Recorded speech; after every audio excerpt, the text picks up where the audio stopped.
ፖለቲካ ተሰርቶበታል። በሸገር ሲቲ ሀገረ ስብከት የ4.5 ሚሊዮን ብር ድጋፍ ተደረገ ተብሎ የሊቀ ጳጳስ ፎቶ ጭምር ተደርጎ ማለት ነው። በአራቱ ቤተሰቦችና በኮሚቴዎች የተከፈተ አካውንት ላይ የተሰበሰበውን 4.5 ሚሊዮን በሞቱ ሰዎች ላይ እውቅና አይነገድም። የኮየ ፈጬ መድኃኔዓለም ቤተክርስቲያን አስተዳዳሪ የሆኑት እውቅናን ለማግኘት ብቻ ስትሉ ብፁዕ አቡነ ሳዊሮስ 4.5 ሚሊዮን ብር ሰጠ ማለት ምንም ይባል ነው። ከናንተ የማይጠበቅ ነው። ከአንድ አባት የማይጠበቅ ነው። ሲጀመር ብሩን ለምን እንደምትወውለው ለሽብርተኛ ነው የምትረዳው? አገር ነው የምታበጣብጠው? ምን እያረከው ነው? አዶናይ የሚባለው ስም ከእግዚአብሔር ውጪ የሚጠራበት የለም። አዶናይ የሚባለውን ከእግዚአብሔር ውጪ የሚጠራበት በምድር ላይ ያለ ሰው አዶናይ ተብሎ አይጠራም። ሰላም ጤና ይስጥልን። እንዴት አላችሁ? እንዴት ቆያችሁ? እንደተለመደው እነዚህንና ሌሎች ዝግጅቶችን ይዤ መጥቻለሁ። ተከታተሉኝ ዘንድ በአክብሮት እየጋበዝኩ ላይክ በማድረግ ተጀምሩ ዘንድ ጠይቃለሁ። እንግዲህ እንደ መግቢያ የሆነን ዘንድ ስለ ኢትዮጵያ ካላንደር ውጮቹ ምን ይላሉ ከራሳቸው አንደበት እስቲ የሚሉትን እንስማና ከዛን እኛ ደግሞ አንዳንድ ሐሳቦችን እንጨምርበታለን። ተከታተሉት። March 19th is actually the 7th month and the 10th day in Ethiopia. This calendar is crazy. You can look at any day of the month and you can see when your birthday would be on the Ethiopian calendar, because Ethiopia says Christ was not born 2026 years ago like the Romans lied to us about. Christ was actually born 2018 years ago, and the Ethiopians are the only ones in the world that stand up for Christ, even against Mussolini in World War II. They refused to change the calendar. They refused to bow the knee. They refused to reduce the Bible from 88 books down to 66 books. That's why we have the Ethiopian Bible and the calendar. And the amazing rich history that they have is unbelievable. እንግዲህ እንደሰማችሁት እንዳያችሁት ነው። በብዙ ነገር ትውልዱ ያው አያውቅም እንጂ አይረዳም እንጂ ነገሮችን ቢያስረዱትም ለማመን አይፈልግም እንጂ እቺ ሀገር በአንድም በሌላ ሀብታም ሀገር እንደሆነች ይታወቃል። እንግዲህ ያው ራሳቸው መስክረውታል። በፍልስፍናው፣ በሳይንሱ፣ በሂሳቡ፣ በቀመሩ፣ በግብረ ገብነቱ፣ በስነ አመራሩ በብዙ ነገር ሀብታም ነች። ነገር ግን ይህንን ሰንዳ የያዘችው የኢትዮጵያ ኦርቶዶክስ ተዋሕዶ ቤተክርስቲያን ናት። በየገዳማቱ ያሉ መጻሕፍት፣ ትላልቅ መጻሕፍት፣ የጥንት መጻሕፍት ብዙ ዓመትን ያስቆጠሩ ብዙ ዕውቀትን ተሸክመው ያሉ አባቶች በጥበብ የጻፏቸው እነዛ መጻሕፍቶች ብዙ ነገርን ይናገራሉ እና ካላንደራችንም ትክክለኛነቱን በነገራችን ላይ በአንድ ወቅት ክርክር ተደርጎ እንደነበረ ነው ያለኝ እስካለኝ መረጃ ድረስ ክርክር ተደርጎ የትኛው ነው እሱ ትክክለኛ ካላንደር የኢትዮጵያ ነው ወይስ የግሪጎሪያን ካላንደር የሚለው ተከራክረውበት አባቶች በማስረጃና በማስረጃ እንግዲህ ያስደግፈው እንዳሳመኗቸው የሚታወቅ ነው። ነገር ግን አሁን ካለው ሁኔታ ነገሮች ወደ ኢትዮጵያ ካላንደር ይቀየሩ ቢባል ብዙ ነገሮች ሊበላሹ ስለሚችሉ በዛው በልዩነቱ ይቀጥል ተብለው እንግዲህ እንዳሳመኗቸው ነው እንግዲህ ያለኝ መረጃ። ይሄ ብቻ አይደለም፣ በብዙ ነገር እቺ ሀገር ሀብታም ናት። በነገራችን ላይ ብዙ ሀብት አላት። ነገር ግን ትውልዱ አያነብም፣ አይመራመረውም፣ በራሱ ነገር አይኮራም፣ ወይም ደግሞ የሆነ ለማወቅም ስለራሱ ነገር ማወቅም አይፈልግም።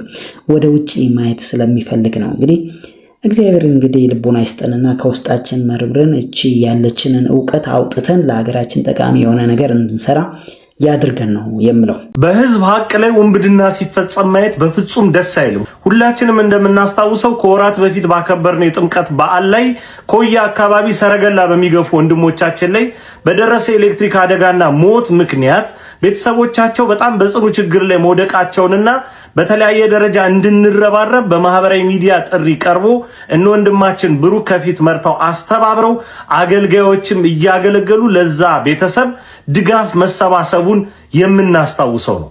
ይህንን ታዲያ ህዝባዊ አደራና ስጦታ ልክ የራስ አበርክቶት እንደሆነ ተደርጎ በነጆተኒ ጌጡ ተመስገን አማካኝነት ፖለቲካ ተሰርቶበታል።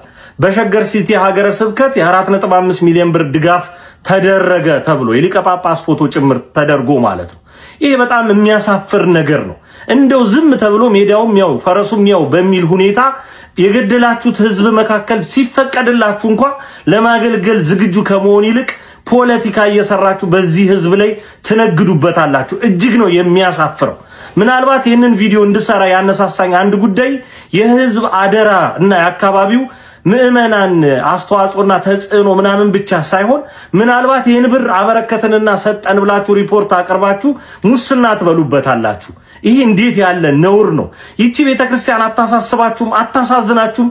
ጥቂት እናንተን በዚህ ደረጃ ከፍ አድርጋ አክብራ የምታሳያችሁ እናታችሁን ስለምን ማክበርና መውደድ፣ ከምንም በላይ ምዕመናኖቿን ደግሞ ማክበር እንዴት ሊሳናችሁ ቻለ? ምን አይነት አይምሮ ቢኖራችሁ ነው? እንግዲህ ዘመን ደረሰና አባቶችም እኛ የምንታወቅ አይነት ተግባርን ይፈጽሙ ጀመር እንደ ማንኛውም ተርታው ህዝብ። እንግዲህ ይህ እውቅና እወቁኝ የፖለቲካ አንድምታ ያለው ስለሆነ ነው።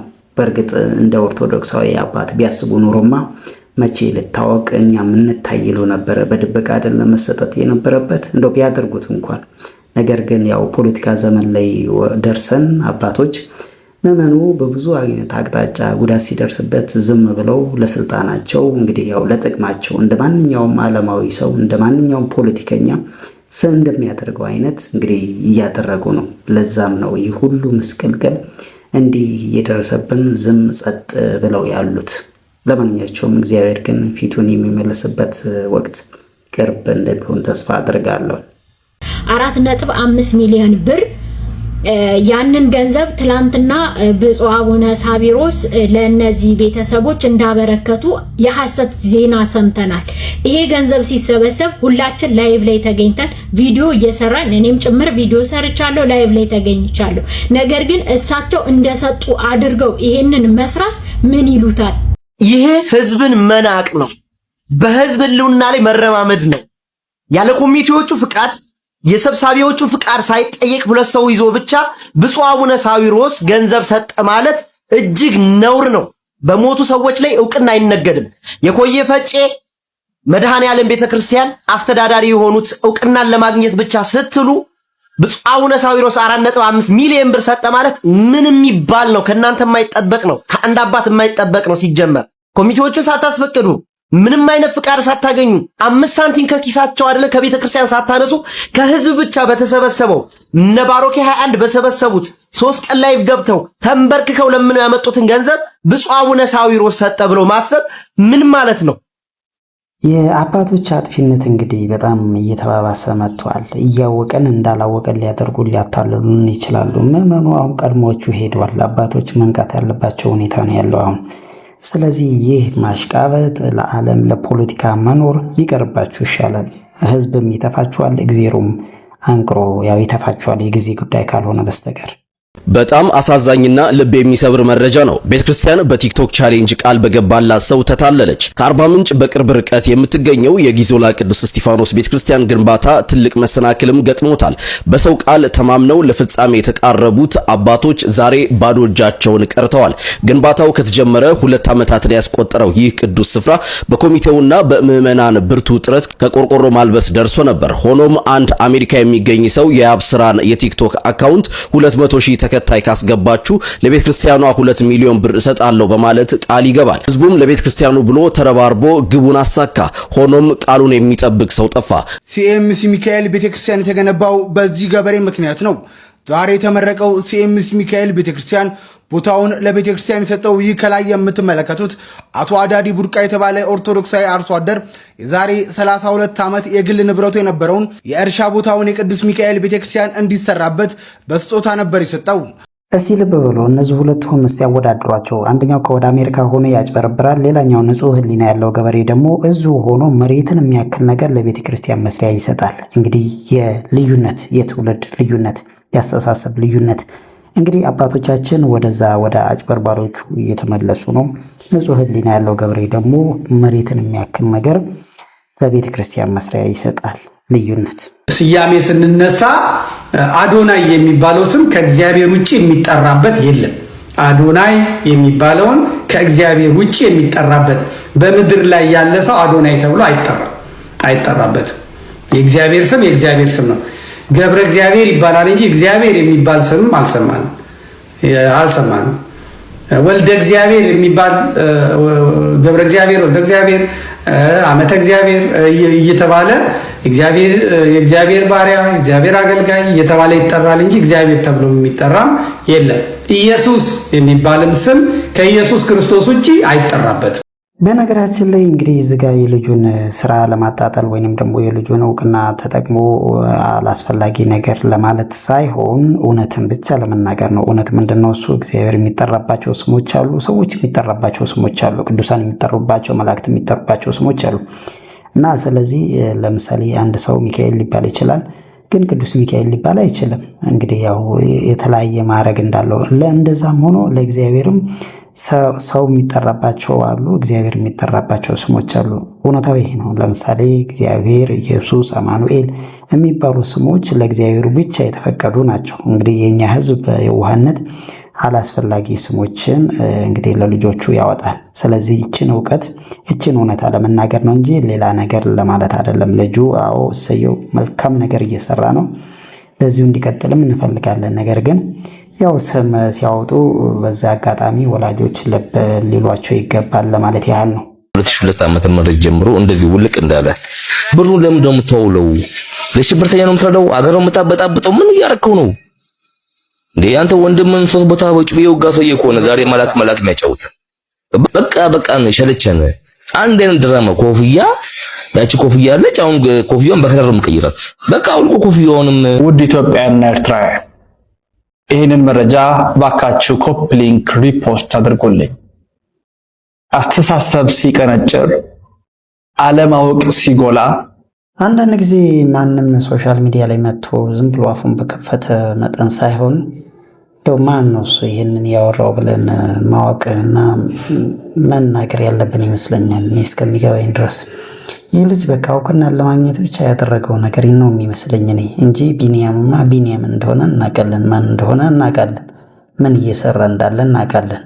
እና ምንም አሁን ይህ ስለሱ ስለ ቢኒያም አወራ አፉን ከፈተ ምንም ትርጉም የለውም። እና ዞሮ ግን አንዳንድ የሆነ ግንዛቤ ሊያስጨብጠን የሚፈልግ ያለ ነገር ይመስለኛል። እና ያው የሚሰራ ሰው ሁሌ የሚተቻል፣ ይህንን ልብ ልንለው ይገባል ብዬ ነው የማምነው።